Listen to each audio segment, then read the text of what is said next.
Good afternoon, and welcome to Friday on Bad Dog Comedy TV, live on YouTube, and Stories with B. Now please welcome your host, B. Bertrand. Hi friends! Thanks for hanging out with me today. Welcome back to another episode of Stories with B. This whole thing started happening, I guess at the beginning of quarantine. I've always had all of the books that my mom and my grandma used to read, my brother and I growing up. And one day at the beginning of quarantine, I was trying to figure out something wholesome and gentle to do. So I read a bedtime story and I put it online and people liked it. So I did it again. And it's Bad Dog offered me this lovely show that I get so excited about every week. And it's turned into this lovely community of people who tune in for a little story and to hear something nice. So every week I get to have a special friend on with me. And this week I'm already giggling. I'm very excited because my special friend is one of my best friends and we work together and we write together. Everyone, please, for Stories with B, give it up for my buddy, Cleo V. Hey. I knew you were going to do something absurd. I was like, did the computer freeze? You're bad. Yeah, here I am. Hey, buddy. Thanks for doing this with me. I feel like I need to acknowledge the elephant in the room. You were supposed to be on a few weeks ago, but due to technical difficulties on my end, we had to reschedule. And I know that you were bummed out because it was Halloween. And so now we're going to read a very special, kind of creepy story for you today. But how's your day going today so far? My day is going great. I went for a bike ride, of course. I got gently slapped by the wind, and it was wonderful. I'm, as you can see, live on location. I'm at work today, and I'm shooting by the lake. And I thought it would be so nice. I know I talked to you yesterday a lot about all the swans, and I saw a black fox, and yeah, I've mentioned that a couple times. Yeah, you did. And I did. I was really excited. And so I tried to set up a little station down by the water, but it's so windy today, so I had to relocate to the old truck. Yeah, smart call. I always do this. I get so excited to talk to my special friends that I always forget to do the very special greeting that we have at the beginning, which I like to say to everyone and extend this to you. Hi, friends. I hope you're having a nice day today. Hope you're safe and warm and cozy and you have all your special things. Hope you have your special drink. I know I do. Cheers, friend. What are you drinking? Looks pretty healthy and expensive. Sorry, there's a lot of ginger in this. And I don't know, cucumber water, just the most premium ingredients. Apple, spinach. Apple. I'm not going to show the label because I'm not getting paid, but it's pretty good. She's Hollywood now. Look at you go. Yeah. So Cleo and I work together. We're PAs together. Mm-hmm. Yep. I'm in a truck right now, and there's people walking around the back of the truck. But it's okay. We're gonna keep going. That's okay. But Cleo, we used to PA together a lot, and then since COVID happened, I've come back to work, and Cleo is not, which is super fair because everything is so weird. But I really miss being silly with you at work. So this is a lovely little thing we can do. I miss that too. Yes. This is so funny. I'm so excited. This is so lovely seeing you This is so lovely seeing you on your best behavior. This is so wholesome, and I'm trying so hard. I can tell. It's taking everything in me. I'm giving it 100% right now. I'm only going to be pleasant. You don't need to. Cleo and I get in trouble at work sometimes for being too silly. So this is Cleo's and loud. And loud. I get so in this trouble is even for being more too loud a lot. Yeah, this is even more professional than work, Cleo, which is very strange, but I'm very excited for today. Yeah, so, I like to push the boundaries. Okay, when you were growing up, did you have a Mhm. relationship with books and reading and stuff? I did. It took me a really long time to learn how to read, which is probably shocking. No. It took me a really long time to learn how to read because I would just look at the pictures and make up a story. And my parents thought it was cute, so they encouraged it. So that meant that my dad would read to me for a really long time because I wasn't reading by myself. Um, but yeah, so I would have a bedtime story every night, and I looked forward to it. And my dad would do all the voices to like the three bears and stuff, which was really fun. So yeah. That's really sweet and interesting, and that makes a lot of sense because you're a very creative person. So I think that's very Oh, thank wholesome that you. you and your parents nurtured that. That is why you are such an outrageous, creative, lovely soul. Yeah, my mom tells a story about how my grade one teacher was trying to be like, okay, we got to get her to learn how to read, and my mom like was just my champion, and she was like, no, she's perfect. And now as an adult, I'm like, I'm glad that the teacher was like, yeah, but you got to learn how to read, because I would be in a lot of trouble if I didn't know. So I guess you need both of those people. You need the person encouraging you and the person making you learn how to Supporting read, you. Yeah. supporting you. Yeah. Yeah. So that's really nice that your dad read you bedtime stories. Did you have any like, or was that your like kind of ritual going to bed? Did you get to like pick out a story, or did your dad do that?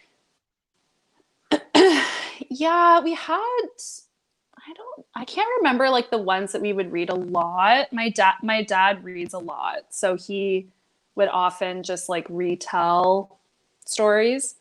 And I have an older brother and a lot of older cousins, so I got introduced to kind of scary stories early on, which meant that it was hard for me to fall asleep because I would have a lot of nightmares. And so my ritual was I would ask my dad to read me a story, and then because I was scared to fall asleep on my own, I would ask him to just lay down for 5 minutes while I tried to fall Oh, asleep. And then I would wait to hear him snoring because he would immediately fall asleep. And then I would try to fall asleep. And then somewhere around midnight, my mom would drag him out. that's really So it was great. sweet. So any kids who are scared to fall asleep, feel free to use that tactic. It worked every time. Every time. That's really sweet. Mm-hmm. Did you kind of grow up immediately liking scary stories, or was that did you kind of grow into that? I feel like I liked it because it was like I felt like I was being kind of bad, but not really breaking any rules. Like I could be like kind of not doing what I should be doing because I'm like watching Goosebumps with my brother, and then I'm, a nightmare to try to get to sleep because I'm scared. But I really wanted to be a part of like the club.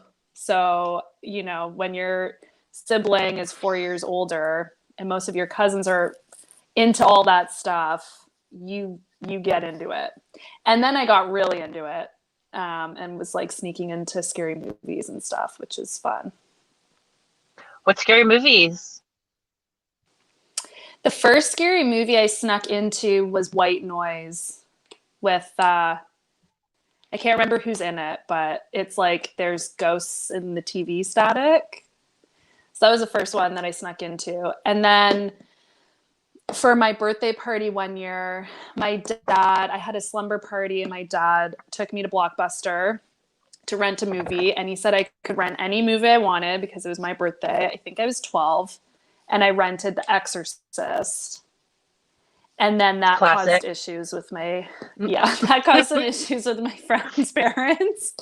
But I had a great time, and I watched it a few times before we took it back. So it's kind of always been something I've been interested in. Yeah. I was always too Yeah. scared to It was a sneak bold into a move. movie. It was a bold move. I was always so scared to Mm. sneak into a movie. And my best bud, we've been friends since we were 5, and then when we were like maybe 12 or 13, we were like, we're just gonna do it, and we snuck into Spice World. That's how Yeah. I always forget how much older I am than you. But we felt so Oh bad my. sneaking into Spice World. I know. It's pretty good. Spice Girls wasn't G rated? Oh my God, I thought you were gonna say Spice Girls had a movie. Well, No, we I'm saw two familiar. movies and then we we saw two movies and Oh. then we snuck in after. We were so bad. Oh, nice. That's bad. So did That's you? fun. It's fun to sneak into movies. Yeah, it feels naughty. Because no one really Yeah. cares in the end. But also, No. we shouldn't send the message that it's okay to sneak into movies. Don't do it. No. So, what was your favorite book growing up, or one of your favorite books, since you like the scary ones? Well, one of my favorite books growing up is the book that you're going to read today. You're going to read a passage from today, Hmm. which is Scary Stories to Tell in the Dark. So I'm very excited for that. Yeah, my cousins would read me a story from that. And then I would be up all night. But Yeah. they're not all super scary. But as we previously discussed, the ones that really stuck out in my mind are really scary. Yeah, I was very excited when you told me that your favorite book was one that I had, and then I started leafing through your favorite ones, and you're a monster, Yeah. quite frankly. Yeah. But but they're really scary and they're interesting and well told. Really But I scary. think that Hmm. for today there was a whole little section. Maybe we should get into it. I wanted to ask you a few more things. Yeah. I'll ask you a couple more things, and then we're gonna get into it. But I was Okay. curious if because you read a lot, and I love that. And you know, Mm. you're always riding your little bike somewhere to go sit and read, and that's very wholesome and cute. So, did Thank your you. I am taste cute. in you are cute? Did your taste in stories and books change from when you were a kid? Um, I think I still enjoy the kind of stories that I did as a kid, but I think I've just added to the roster. So like as I've gotten older, I've read a lot more like biographies of people that interest me, which I didn't do as a little kid. Um, and yeah, I don't know. I kind of like float around. I try to broaden my horizons a little bit with books because I think that it's easy to kind of find something that you like and then just stick with that. And then it can get boring sometimes. So you got to spice it up a little bit. That's fair. Well, friend, Yeah. I think it's time. Buckle up. Normally, the way we do things on the show is I will have a little chat with my special friend and then we'll say goodbye. But you want to stick around, which is exciting I want to because hear this. I love the idea of me reading you a creepy story. So buckle up, friends out Should I there. lay in my bed? Turn out all the lights. Get under the covers. Buckle up for scary stories to tell in the dark. Um, Friends, I will encourage you. This book is really good. But if you are a little nervous about the scary stories, there's a whole section for some stories that are a little creepy, but not too scary. And there's one whole section that I was going to read, and then I realized I'm very bad at reading stories that have directions in them because I was reading out. It would be like, okay, and then say this in a whisper voice, and then yell. But I was reading out the directions. So, all right. Yeah. Well, here we go. My bookmark is a parking ticket, so I'm doing really well. Okay. All right, friends. This one, Cleo, you can tell me if you remember it. It's called Mm. The Viper. I do. Sean, our tech is the best. Buckle up. The Viper. A widow lived alone on the top floor of an apartment house. One morning, her telephone rang. "Hello," she said. "This is the Viper," a man said. "I'm coming up." Somebody is fooling around, she thought, and hung up. I can't handle it. I love the creepy music. It's so good. I have goosebumps. Okay, I have to tell this more scary. Somebody's fooling around, she thought, and hung up. A half hour later, the telephone rang again. It was the same man. "It's the Viper," he said. "I'll be up soon." The widow didn't know what to think, but she was getting frightened. Once more, the telephone rang. Again, it was the Viper. "I'm coming up now," he said. She quickly called the police. They said they would be right over. When the doorbell rang, she sighed with relief. "They are here," she thought. But when she opened the door, there stood a little old man with a bucket and a cloth. "I am the Viper," he said. "I wish to wash and wipe the windows."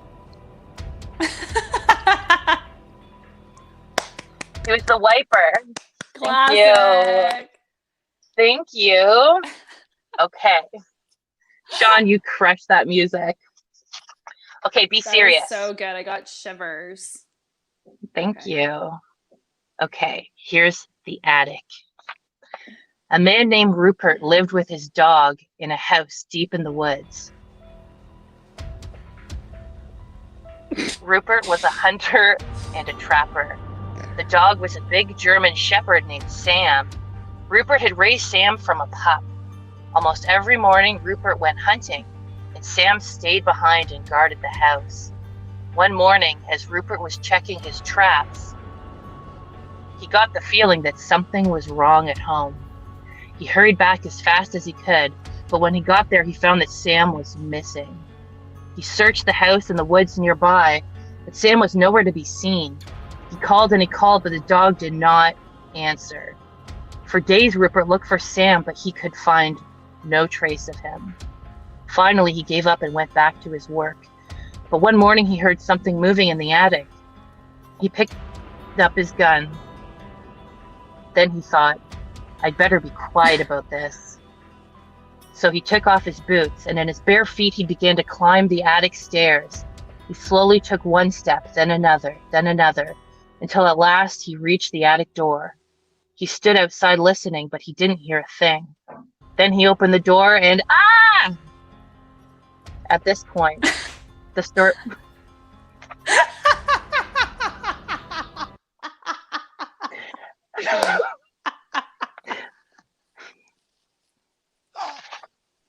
At this point, I'm supposed to stop, and then you're supposed to say, "Why did Rupert scream?" Okay. Why did you Rupert stood outside scream? You'd scream too if you stepped on a nail in your bare feet. Rupert. Okay. I liked that you picked an interactive story and didn't give me the heads up. I interactive. did not realize that was interactive. Okay. Mm-hmm. This is the last one. Are you having fun? Me? Yes. Yes. Is this the best day? Yeah, I am. This is a great day. Yeah. This is the last one, and it's called Aaron Kelly's Bones. Aaron Kelly was dead. They bought him a coffin and had a funeral and buried him. Serious. I'm sorry. No, it's the music. It's getting me. Okay. But that night he got out of his coffin and he came home. I'm giggling because I'm scared. I do that too. His family was sitting around the fire when he walked in. He sat down next to his widow and he said, "What's going on? You all act like somebody died. Who's dead?" His widow said, "You are." "I don't feel dead," he said. "I feel fine." "You don't look fine," his widow said. "You look dead. You better get back to the grave where you belong." I'm not going back to the grave until I feel dead, he said. Since Aaron wouldn't go back, his widow couldn't collect his life insurance. Without that, she couldn't pay for the coffin, and the undertaker said he would take it back. Aaron didn't care. He just sat by the fire, rocking in a chair and warming his hands and feet. But his joints were dry and his back was stiff, and every time he moved, he creaked and cracked. One night, the best fiddler in town came to court the widow. Since Aaron was dead, the fiddler wanted to marry her. Two of them sat on one side of the fire, and Aaron sat on the other side, creaking and cracking. How long do we have to put up with this dead corpse, the widow asked. This is your favorite book. Yeah. Something must be done, the fiddler said. This isn't very jolly, Aaron said. Let's dance. The fiddler got out his fiddle and began to play. Aaron stretched himself, shook himself, got up, took a step or two, and began to dance. With his old bones rattling and his yellow teeth snapping and his bald head wagging, his arms flip-flopping around, and there he went. With his long legs clicking and his knee bones knocking, he skipped and pranced around the room. How that dead man danced.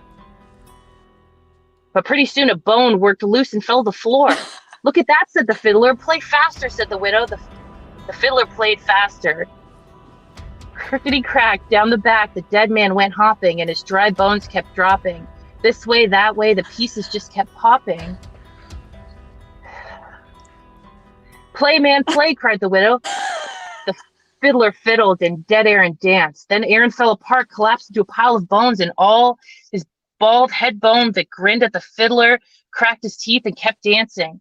Look at that, groaned the fiddler. Play louder, cried the widow. Ho, ho, said the head bone. Ain't we having fun?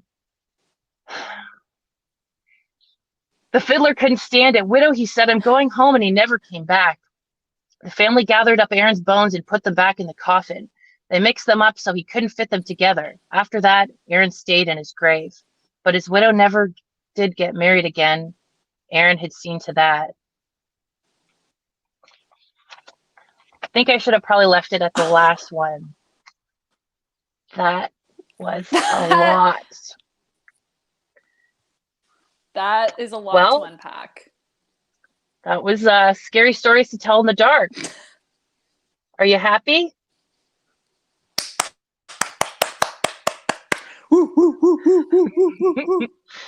Yeah. You're a good sport, friend. Aside from that very, very creepy tale, I've had a lovely time with you today. So have I. Thank you for having me. This is really fun. Is there anything you would like to promote before we say our goodbyes? I mean, I think that we still have our little secret thing that we maybe can't fully discuss yet. So I guess stay tuned for that. Cleo and I have been working on something, and we're really you want to say about that, but well, we've been working on something for a bit, and it's really taking shape, and it's going to be funny and wholesome and interesting and really great, and I'm really excited about it, and I'm really proud of you. You've been like really crushing it lately, and I'm love working with you and hanging out with you, and I'm very excited for it. How can people follow you? This is the best. I'm excited. Thank you. Oh, Thank you. People can follow me, me personally, on Instagram or Twitter at Cleo Francis V. There we go. My tweets are less PG, but Instagram is safe. I'm excited about your constant quest to be Twitter famous, and I want to support you in that because I think you're very funny and very witty. Thank you. I've been blocked once, so I think I'm well on my way. Who blocked you? I've been put in a timeout.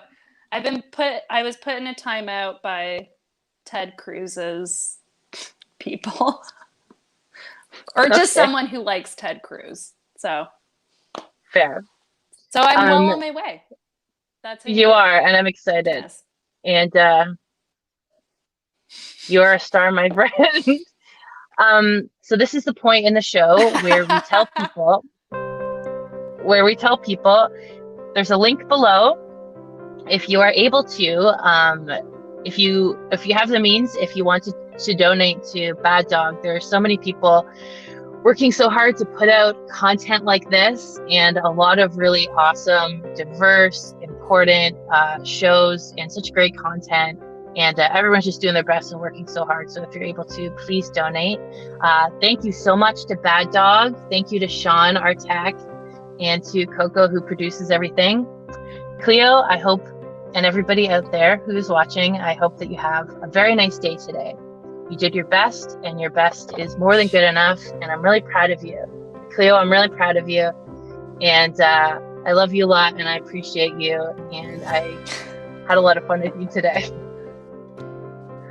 And then we tell people now, drink your water or your special juice. Ditto. And wear your mask. Yeah. And be gentle with yourself. And be kind and proactive. And have a great day. Have a great weekend, everyone. Thank you so much. Thanks, buddy. I appreciate you doing the show.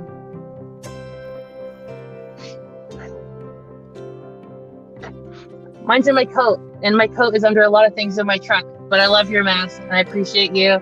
Love you, everyone. Have a great weekend. See you next week.